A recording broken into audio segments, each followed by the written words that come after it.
ढोलकपुर गांव में शंभुदयाल नाम का एक प्रसिद्ध ब्राह्मण रहता था। वह बहुत विद्वान था और लोग आए दिन उस अपने घर में भोजन के लिए निमंत्रण देते रहते थे। एक दिन ब्राह्मण एक सेठ जी के यहाँ से भोजन करके आ रहा था। लौटते समय सेठ ने ब्राह्मण को एक बकरी उपहार में दी, जिससे ब्राह्मण रोजाना उसका दूध पी सके। ब्राह्मण बकरी को कंधे पर रखकर घर की ओर जा रहा था।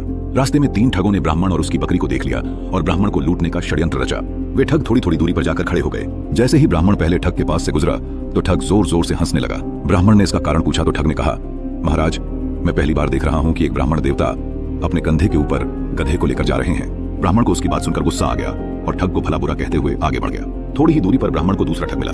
ठग ने गंभीर स्वर में पूछा, हे ब्राह्मण महाराज, क्या इस गधे के पैर में चोट लगी है जो आप इसे अपने कंधे पर रखकर ले जा रहे हैं? ब्राह्मण उसकी बात सुनकर सोच में पड़ गया और ठग से कहा, तुम्हें दिखाई नहीं देता है कि यह बकरी है, गधा नहीं? ठग ने कहा, महाराज, शायद आपको किसी ने बेवकूफ बना दिया है, बकरी की जगह गधा देकर।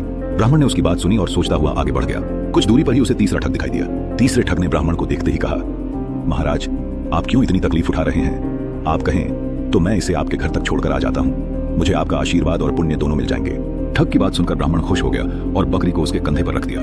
थोड़ी दूर जाने पर तीसरे ठग ने पूछा, महाराज, आप इस गधे को कहां से लेकर आ रहे हैं? ब्राह्मण ने उसकी बात सुनी और कहा, भले मानस, यह गधा नहीं बकरी है। मन ठग ने जोर देकर कहा, हे ब्राह्मण देवता, लगता है किसी ने आपके साथ छल किया है और यह गधा दे दिया। ब्राह्मण ने सोचा कि रास्ते में जो भी मिल रहा है बस एक ही बात कह रहा है। तब उसने ठग से कहा, एक काम करो, ये गधा मैं तुम्हें दान करता हूँ, तुम ही से रख लो।